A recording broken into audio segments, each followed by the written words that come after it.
की शुरुआत हुई 1939 में, जहाँ टेप रिकॉर्डर में हम एक बच्ची को देखते हैं। ये बच्ची हाथ में क्रॉस लेकर आसमान की तरफ करती है, साथ साथ दुआ भी मांग रही थी। ऐसा होते ही वहाँ अंधेरे से रोशनी आ गई, क्योंकि पहले सूरज ग्रहण लगा हुआ था। अब क्योंकि उसकी दुआ कबूल हो गई थी, इसलिए सब उसे अपने लिए मसीहा समझने लगे। वो उम्मीद भरी नजरों से बच्ची को देखते हुए उसके पास आकर जमा हो जाते हैं। उन सब ने भी अपने अपने हाथों में क्रॉस पकड़े हुए थे। इसके बाद कहानी 10 साल के बाद की दिखाई गई। ये वक्त होता है 1949 का। हम एक सिस्टर को देखते हैं जिसका नाम नारसीसा होता है, जो सामान लेकर एक चर्च में आती है। उसने देखा कि चर्च पर बहुत सारे गोलियों के निशान हैं। तभी यहाँ एक और नन सिस्टर आई, जो यहाँ की हेड नन थी। वो नारसीसा को अंदर लेकर गई। बताती है कि जंग के बाद जब यहाँ पर अमन शांति हुई, तो तब तक चर्च के पुराने लोग इस जगह को छोड़कर जा चुके थे। पुराने लोगों में अब बस मैं हूँ, एक सिस्टर और मदर सुपीरियर है। अब ये चर्च गरीब बच्चों का स्कूल और हॉस्टल बना दिया गया है। गरीब लोगों के बच्चे यहाँ आकर पढ़ाई करते और रहते हैं। अब नारसीसा मदर सुपीरियर से जाकर मिलती है, जो इस स्कूल और हॉस्टल को चला रही थी। नारसीसा इस कमरे में उसी बच्ची की तस्वीर को देखती है, जिसे हमने शुरुआत में देखा था। दरअसल ये बच्ची और कोई नहीं बल्कि सिस्टर नारसीसा ही थी। इनकी बातचीत के दौरान हमें पता चला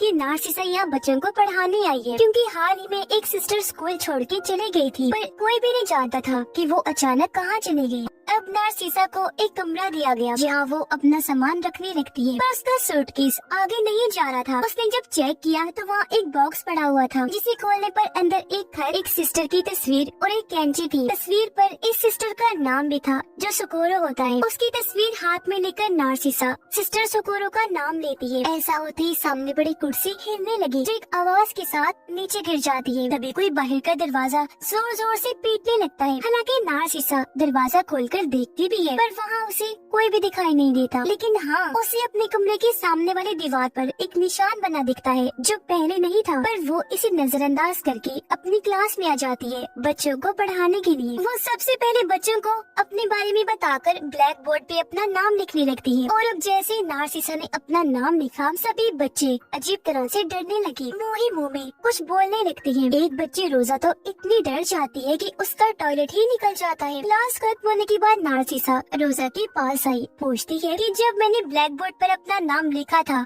तो तुम और सारे बच्चे क्यों डर रहे थे? पर रोजा के कुछ भी बताने से पहले उसकी जुड़वा बहन रोजा को बोलने से मना करती है कि वो नारसीसा को कुछ न बताए। अब जब नारसीसा अपने कमरे में आई तो उसने देखा कि दीवार पर बना वो निशान, जो मैंने पहले भी देखा था, वो अब थोड़ा और बढ़ गया है। रात ही रात में किसी ने वहाँ एक और लकीर खींच दी थी, पर नारसीसा अभी भी इस पर इतना ध्यान नहीं देती। बाद में मदर सुपीरियर उसे एल्बम दिखाती है, जिसमें उन सिस्टर्स और नन्स की भी तस्वीरें थी, जिन सबकी यहाँ काम करते करते मौत हुई। एल्बम में एक तस्वीर गायब थी, जो देखकर नारसीसा समझ जाती है कि गायब तस्वीर जरूर सिस्टर सुकोरो की होगी, जो उसे कमरे में मिली थी। वापिस अपने कमरे में आकर सिस्टर सुकोरो की तस्वीर देखने लगती है। एक बार फिर कुर्सी हिलने लगी, जो आवाज के साथ नीचे गिर जाती है। पहले की ही तरह फिर से कोई जोर जोर से दरवाजा पीटने लगा। वो कान लगाकर सुनती है, लेकिन कोई नहीं था। अब उसे लगने लगा कि ये जरूर मैं किसी गलती की वजह से ही हो रहा है मेरे साथ, इसीलिए वो अपने आप को ही पीटने लगी, क्योंकि उनके रिलीजन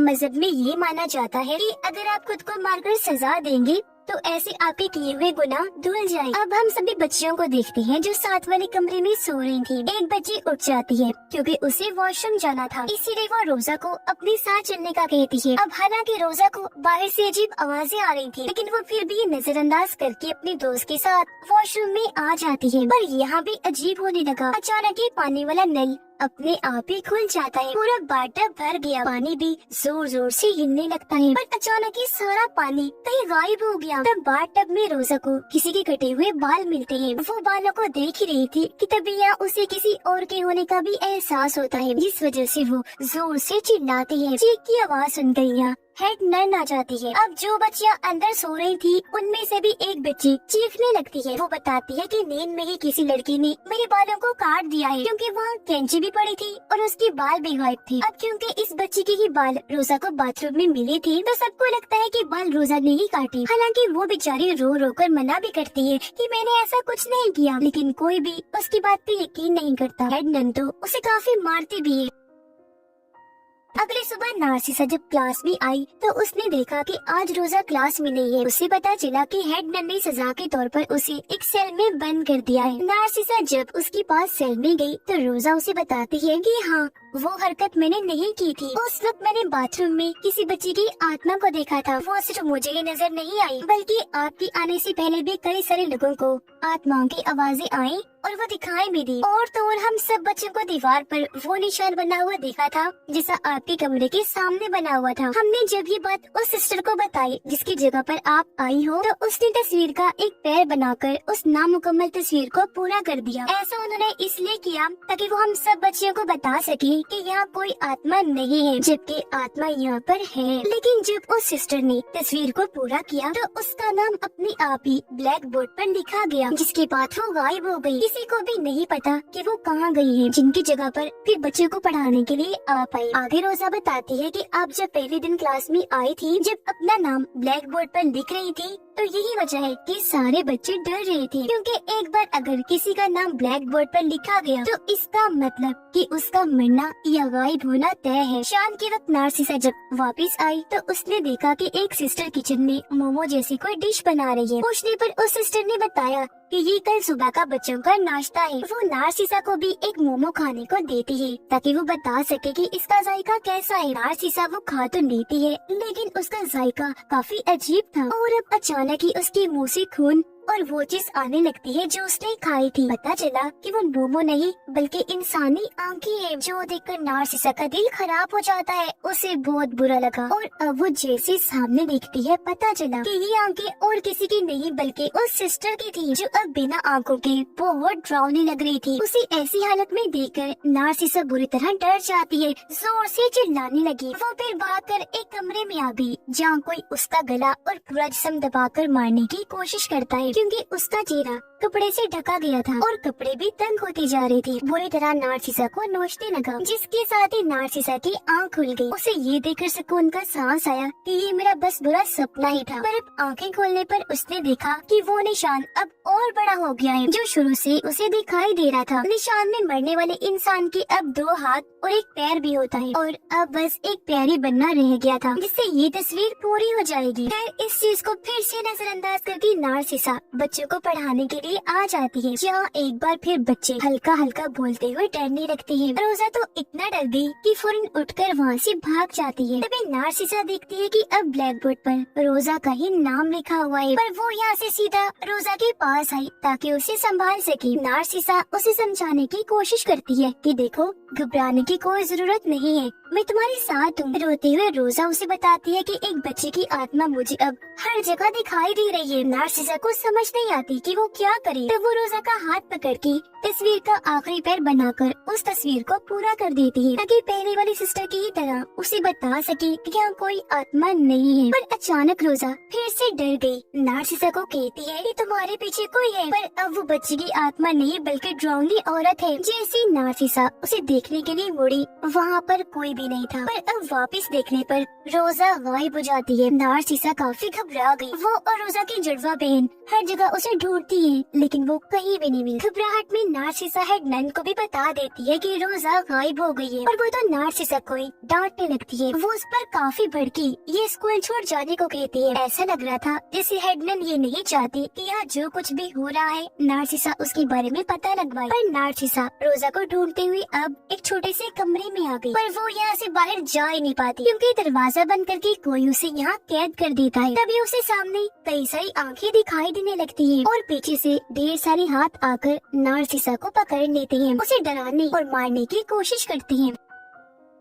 नार्सिसा यहाँ जीसस का नाम लेकर भाग जाती है। तब उसे अपने सामने रोजा की लाश दिखाई देती है। वो काफी दुखी हो गई, जिसके बाद रोजा को दफनाने की तैयारी होने लगी। नार्सिसा काफी रो रही थी। फिर वो उदास मन से ये चर्च स्कूल छोड़कर जाने लगती है। अब वो जैसे सूरज को देखती है, सूरज ग्रहण लगने लगता है, बिल्कुल वैसे ही जैसे उसके साथ बचपन में हुआ था। तब की तरह एक बार फिर यहाँ अंधेरा छा जाता है, लेकिन कुछ देर बाद जैसे ग्रहण हटा तेज रोशनी आती है, पर घुटनों के बल बैठकर वो फिर भी सूरज को देखती रही। एक मिनट के लिए भी आंखें नहीं हटाती और इसी के साथ नार्सिसा की आंखें चली जाती है, यानी वो अंधी हो गई थी। पर आंखें ना होने के बावजूद भी वो सब कुछ देख पा रही थी कि आखिर यहाँ पर हुआ क्या था। ये वो वक्त था जब जंग छिड़ी हुई थी। नार्सिसा देखती है कि जंग के दौरान कुछ लुटेरे इस चर्च में घुस आए थे। एक लुटेरे ने बेचारी सिस्टर सोकोरो के साथ बहुत गलत कर दिया, जो देखकर नार्सिसा को इतना बुरा लगा कि वो चिल्लाने लगती है। चीख की आवाज सुनकर प्रेजेंट टाइम में सबको पता चल गया था कि नार्सिसा की आंखें चली गई, इसलिए वो लोग उसे लाकर कमरे में लिटा देते हैं। जिसके बाद नार्सिसा दोबारा से सिस्टर सोकोरो की तस्वीर को अपने हाथ में ले लेती है। एक बार फिर पास्ट के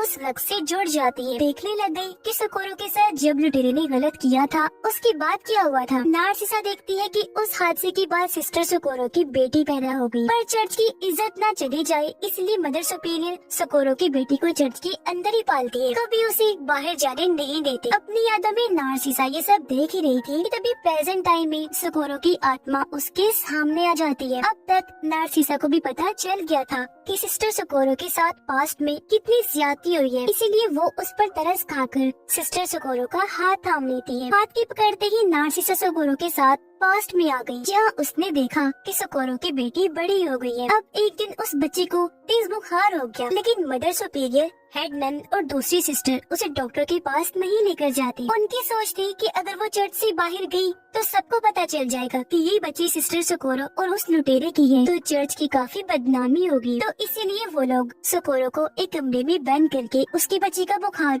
खुद ही ठीक करने की कोशिश करते हैं। वो तेज ठंडे पानी से बाथ टब को भरकर बच्ची को उसमें लिटाने की कोशिश करते हैं, पर पानी बहुत ज्यादा ठंडा था, इसलिए बच्ची हाथ पाँव मारने लगती है। पर इस बीच बच्ची का सर जोर से टकरा गया, खून निकलने लगता है। अचानक ही बच्ची ने हरकत करना बंद कर दी, यानी कि उन लोगों के हाथों बच्ची की जान चली गई। अपनी बेटी के मरने का जब सोकोरो को पता चला तो वो इस गम को बर्दाश्त नहीं कर पाई और अपनी जान ही ले लेती है। और पास्ट में ये सब होते हुए देखकर नार्सिसा को बहुत बुरा लगा। वो उस कमरे को खोल देती है जहाँ उन तीनों ने सिस्टर सोकोरो को बंद करके रखा था, जो कमरा हमेशा से बंद रखा, किसी को वहाँ जाने की इजाजत नहीं। और अब जैसे ही कमरा खुला, यहाँ पर दो टाइमलाइन चलने लगती है, एक पास्ट और एक प्रेजेंट की, जो दोनों एक दूसरे से जुड़ जाती हैं। कमरा खुलते ही पास्ट में जो सोकोरो फांसी से लटकी हुई थी उसकी आंख खुल जाती है और अब उसकी लाश पास्ट में घूमने लगी, जबकि प्रेजेंट में उसकी आत्मा तीनों को डराने लगती है, यानी मदर सुपीरियर, हेड नन और सिस्टर को, जिनके हाथों उसकी बच्चे की मौत हुई थी। पास्ट में सोकोरो हेड नन का मुंह अजीब तरह से तोड़ देती है, जिससे उसकी मौत हो गई। अब यहाँ हेड नन की मरते ही प्रेजेंट में भी उसकी मौत हो जाती है। फिर पास्ट में सोकोरो मदर सुपीरियर के पास गई, वो उसका मुंह पकड़ के बाथ टब में डबो देती है। ऐसे फिर मदर सुपीरियर की पास्ट में मौत होते ही प्रेजेंट में भी वो मारी जाती है और फिर सोकोरो तीसरी सिस्टर को भी मार देती है। अब इस तरह सोकोरो ने इन तीनों को मारकर अपनी बेटी का बदला ले लिया। और जो बार बार नार्सिसा के कमरे में कुर्सी गिर रही थी, वो असल में सोकोरो ही उसे इशारा देने की कोशिश कर रही थी, जबकि रोजा को उसकी बेटी की आत्मा दिखाई दिया करती थी। स्कूल में पूरी तरह अमन शांति आ जाती है, मतलब सब कुछ नॉर्मल बिल्कुल ठीक हो गया था। ये स्कूल हर लिहाज से महफूज था, क्योंकि बदला पूरा होते ही इन्हीं मदर सुपीरियर और हेड नन के मरने के बाद किसी को ना तो वो निशान दिखा और ना ही सोकोरो और उसकी बेटी की आत्मा। और अब यहाँ से सीन शिफ्ट होकर आ जाता है 40 साल के बाद, यानी 1991 में, जहाँ अब ये चर्च स्कूल काफी बड़ा और अच्छा बन गया था। यहाँ पर नए नए बच्चे आकर पढ़ा करते थे, जिसे अब नार्सिसा ही चला रही थी, जहाँ वो काफी बूढ़ी हो गई थी, पर अभी भी बच्चों को पढ़ाया करती थी। इसके साथ ही इस फिल्म की कहानी यहीं पर खत्म हो जाती है।